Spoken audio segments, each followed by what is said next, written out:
Johan, obviously the run you're on, not the one that you'd want to be on. How do you shut out the noise and focus on what's important inside the camp? Yeah, I mean, we're not obviously happy with the way the last few weeks has gone, and never with it. We think that's the way, you plan everything, and it's just,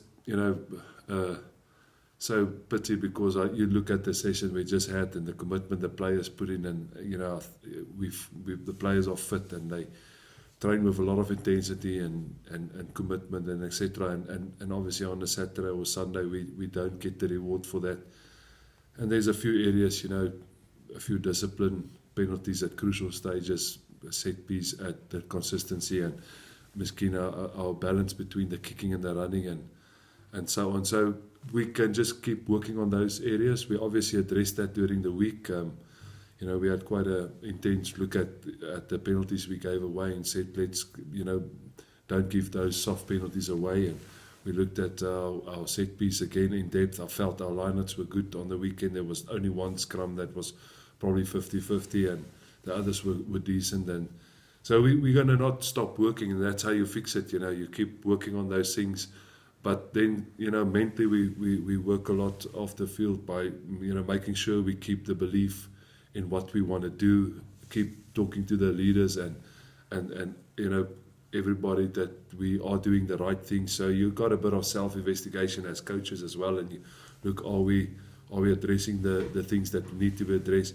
But there's still a lot of belief in the group, and I'd say this to all fairness towards the opposition we played, apart from Saracens, where I felt we were not there that day.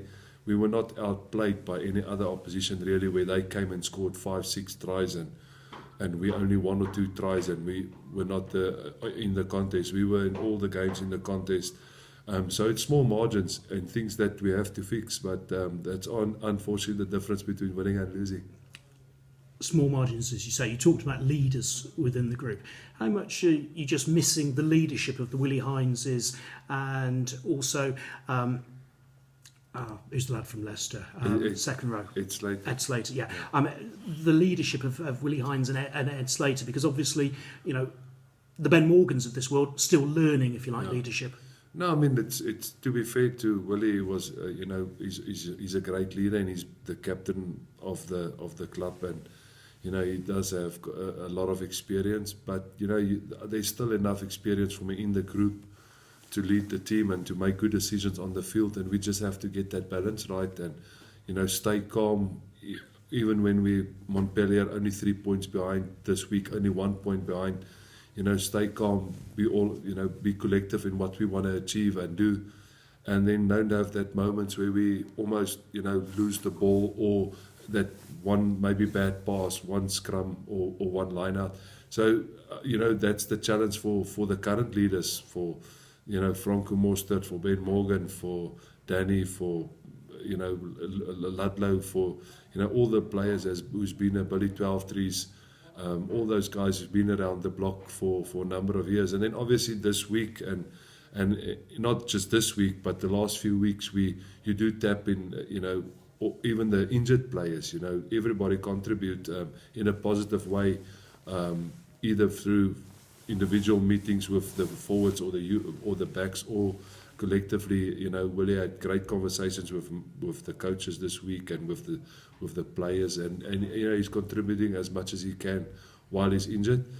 So I just think everybody, and that includes if you've played or didn't play, or a coach or not, everybody must just take that personal responsibility to make sure that we know our roles and we know what we want to achieve on the different areas of the field.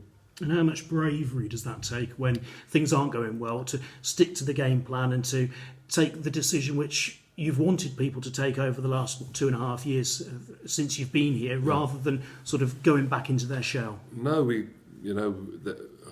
can't, like I said, I'll never backtrack on the players by saying force them on if they make mistakes, trying to change our style. Our style is our style, and we've got a philosophy and a DNA that we want to play at.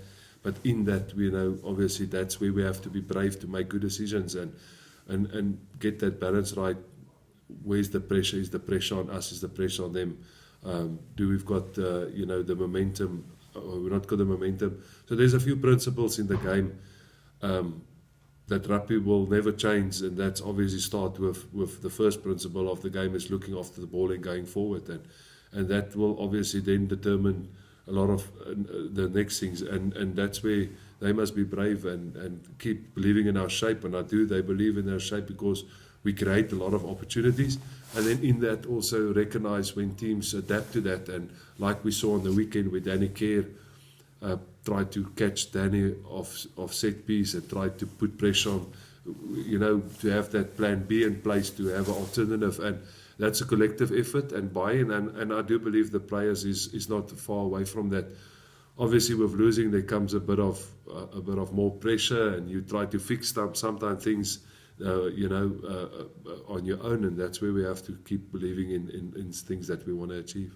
Would you settle for a win this weekend against Connacht? Any win, or does it have to be a bonus point win, bearing in mind the pool table? Yeah, for me, it's about our performance. I feel that if you go look at every game that we've lost, there was that moment in the game that we either didn't finish the opportunity, or that we released the pressure through a penalty or gave 3 points away, and that is for me the areas. If we can fix that, then the result will look after itself. Yes, we want to win. It's obviously that will be great for starting to get back on the winning track. But ultimately, it's how we're going to play that to me is important. And if we can win in any form, it doesn't matter. Obviously, a bonus point will be great. But for me, it's just to show you know, the 80 minutes performance on the things that we've worked on extremely hard. It's obviously time to execute it. And the fact that you play them back to back, you're going to be playing them sort of twice in 2 weeks. Does that come into the thinking that you've got to leave something up your sleeve for the return leg? We'll see what we get from them this weekend. Obviously, they've got a lot of confidence on how they perform currently, and they've got a lot to play for. They 1 out of 1, you know, 1 win, 1 loss. So they obviously big still in it. So we will see what we get on Sunday, and then you normally assess what things did go well, what didn't go well. It's a bit of a chess game then, because they will obviously try and fix some things that didn't go well, and we will probably, you know, have to plan around that if we change and tweak that a bit. So we'll probably have a better picture after Sunday of what we need to keep up our sleeve if anything needs to change dramatically. Paddy McAllister, of course, in their ranks. How keen do you think he'll be to do well against Gloucester if he gets the chance? Yeah, I think, you know, I've been in that situation myself where you play against a club that you've presented before. You always want to get one over them, and obviously try and put your best performance ahead. So if Paddy plays, then obviously he knows a lot about the club. He knows exactly how I'm thinking, and it's good. But you know, we can't focus on one player. You know, we obviously got again a plan in place that the players is excited about and that we have to execute. Historically, Connacht were always seen as the lesser of the Irish sides. I mean, they're in the Champions Cup for pity's sake. Are they now right up there with the Leinsters and the Munsters for you? No, for sure. I think they've, you know, showed that over the last few years, and I think Andy Friend has done a great job since he took over. And obviously, you can see at the players that they've kept. You know, they delivered some island internationals now, and you don't win Montpellier if you haven't got a lot of fight in you, if you haven't got a good players, and if you haven't got a good team, you know. So they've beaten Montpellier, and they were quite, you know, convincing that day. So we've got a big, and they were into the Toulouse game till late in the game. So, and that was away from home. So they are a quality outfit, and like I said, we need to be up there if we want to win. Injuries? How's the squad? At the moment, we're fine. It looks like from the 23 that played on the weekend, everybody is fit and ready to go. It's the same list of long-term injuries that we still got, and then obviously Jaco Kriel ankle is a bit sore, worse than what we thought. So he's going to be out for probably 6 to 8 weeks. Right, sure. I suppose the back row is the one area where you have got an awful lot of cover, haven't you? Yeah, we're fortunate that that's an area where we got a lot of competition and good youngsters as well, and therefore it is always a loss if you lose a player of Yaku's leadership and experience. But it's good that we've got that depth at back row.